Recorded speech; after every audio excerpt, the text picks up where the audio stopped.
menurut ahli, apakah terpenuhi unsur dengan sengaja di sini? Ya, saya ingin mengatakan bahwa motif itu merupakan satu background, alasan untuk orang punya niat.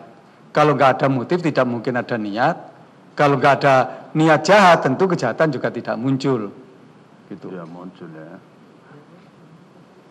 Jadi motif ini salah satu instrumen untuk objektifikasi adanya sengaja itu.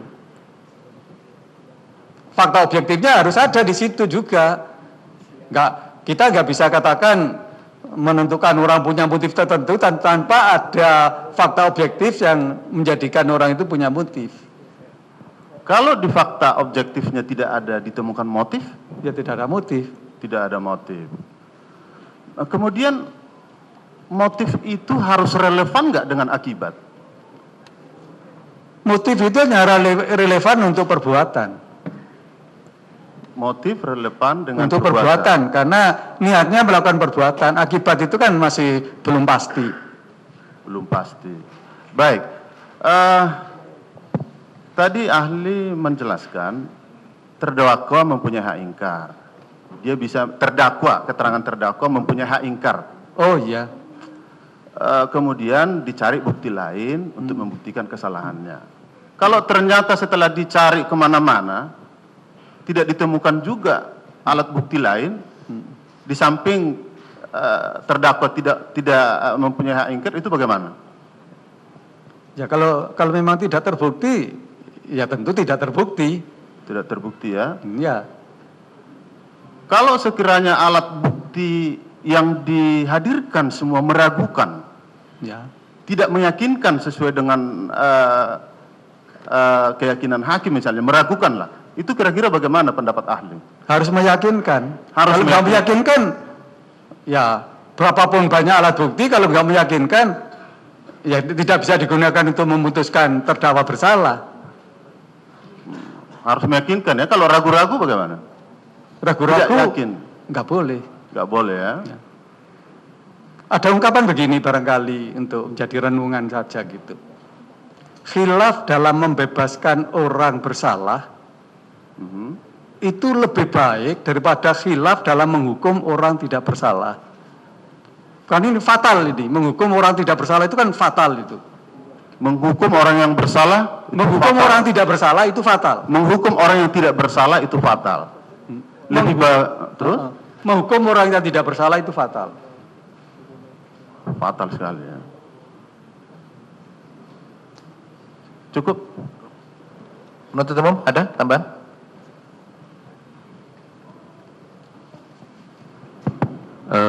Ahli, mungkin saya bisa tegaskan karena ini saya lihat yang sudah ahli sampaikan berubah, ini berubah lagi. Yang saya tegaskan berdasarkan tentang referensi.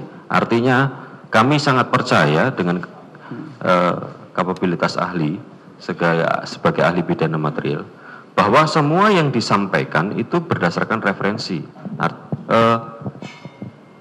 Dalam hukum pidana material Indonesia pasti mengacu kepada sejarahnya dan itu pasti. Apakah seperti itu? Yang apa? Yang seperti itu? Contoh penerapan pasal 340 KUHP.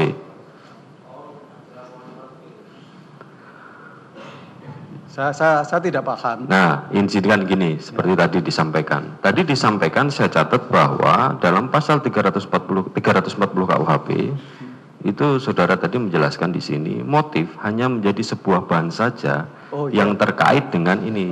Jadi 340 tidak butuh motif. Tidak.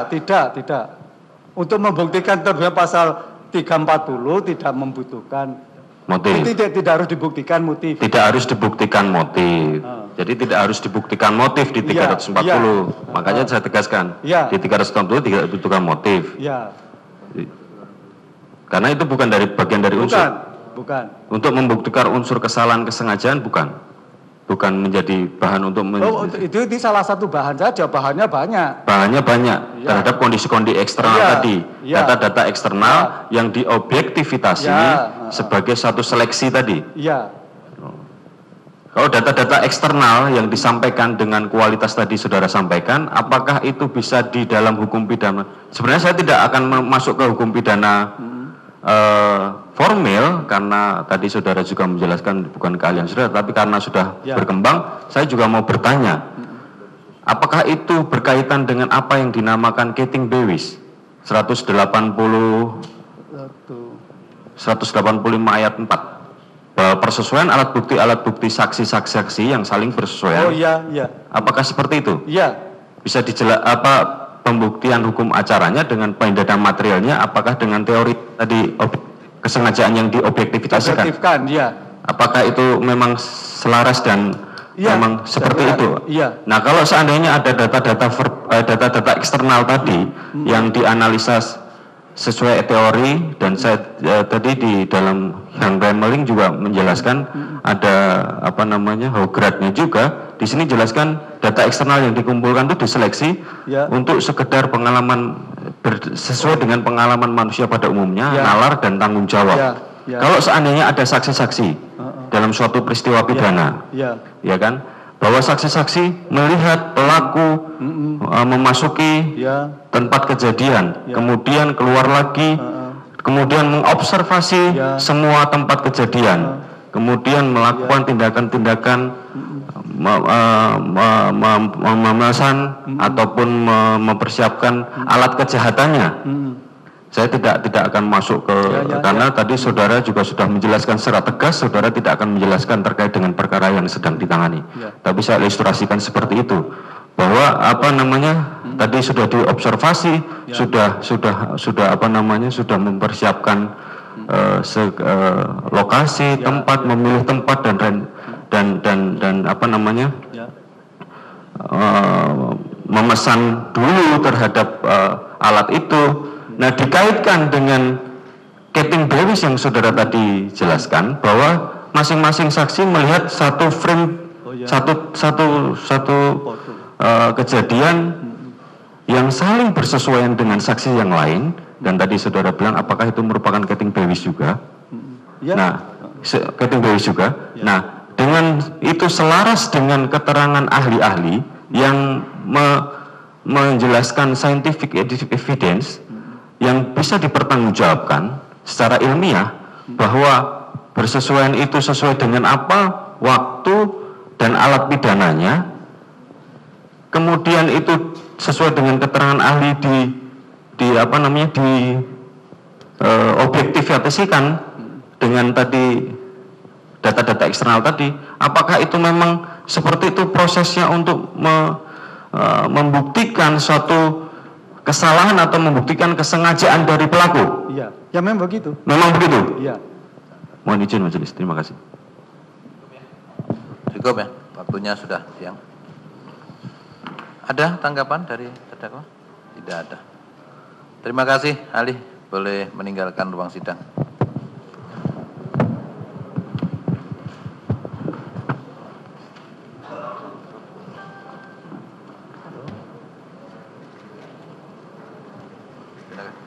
Ini kan kembalikan KTP.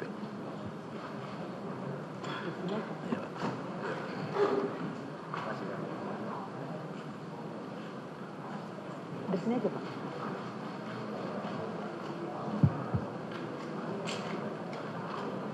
Silakan, Cakwa.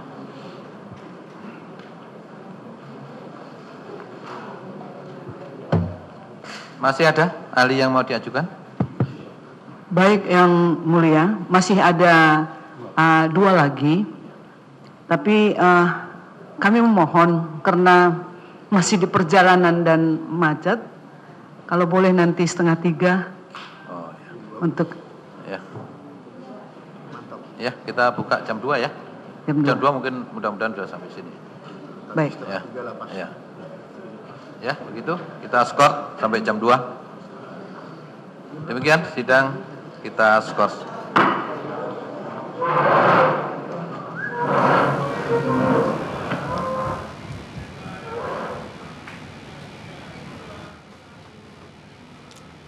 Sidang ke-24 pembunuhan Wayan Mirna Salihin dengan terdakwa Jessica Kumala Wongso memasuki masa skors atau istirahat. Dan sidang kali ini menghadirkan saksi ahli hukum pidana yaitu Profesor Masrucin Rubai. Dan dalam kesaksiannya tadi, Saksi ahli menyatakan bahwa setiap tindak pidana yang dilakukan dengan sengaja selalu ada motif. Dan motif dibutuhkan untuk membuktikan kejahatan dilakukan dengan sengaja atau tidak. Dan tadi saksi ahli hukum pidana Profesor Masrucin Rubai juga sempat menjelaskan perbedaan antara pasal 340 KUHP, yaitu pembunuhan berencana, dengan pasal 338 KUHP. Menurut saksi ahli, perbedaan antara pasal 340 yaitu pembunuhan berencana tidak dilakukan secara spontan atau tiba-tiba, melainkan ada rentang waktu antara niat kemudian menyiapkan alat pembunuhan hingga aksi pembunuhan tersebut. Dan tadi saksi ahli Profesor Masrucin Rubai juga menekankan bahwa pembunuhan berencana harus dibuktikan motif dan juga alat buktinya. Dan tadi sempat ada perdebatan antara jaksa penuntut umum dan juga kuasa hukum dari Jessica Kumala Wongso, karena tim kuasa hukum Jessica Kumala Wongso ini menyatakan beberapa pertanyaan terkait dengan pidana formil, padahal saksi ahli yang dihadirkan kali ini merupakan saksi ahli pidana material.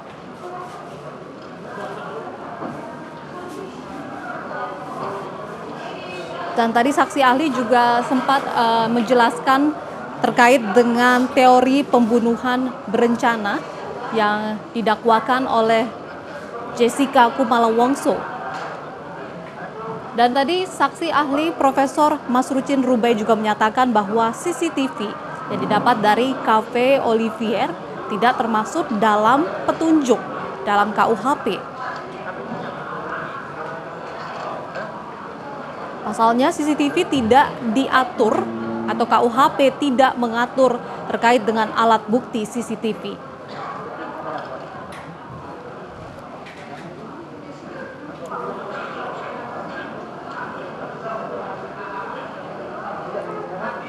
Dan tadi saksi ahli juga menyatakan bahwa untuk mendapatkan barang bukti itu harus sesuai dengan prosedur yang ditetapkan, yaitu terkait dengan kuasa hukum sempat keberatan gitu dengan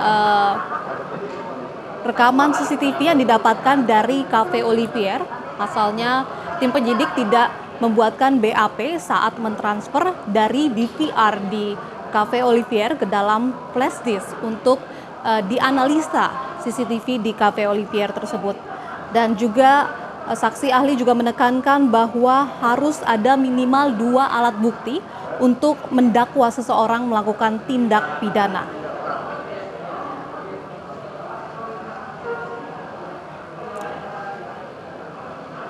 Dan tadi di akhir kesaksiannya, saksi ahli hukum pidana Profesor Masrucin Rubai menyatakan bahwa penentuan pasal 340 KUHP yaitu terkait dengan pembunuhan berencana tidak membutuhkan motif, melainkan harus adanya alat pendukung maupun juga alat-alat bukti yang menyatakan secara yakin bahwa telah terjadi pembunuhan berencana.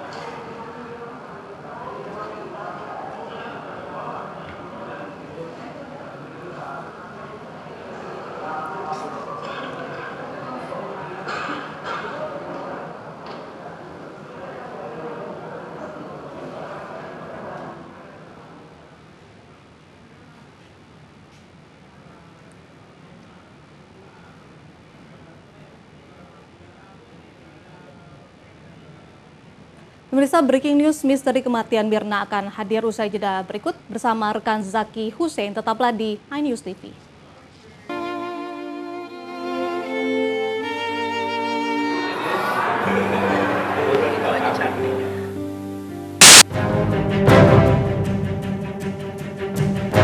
Hormati saksi saya. Saya menghargai Anda menghargai saya.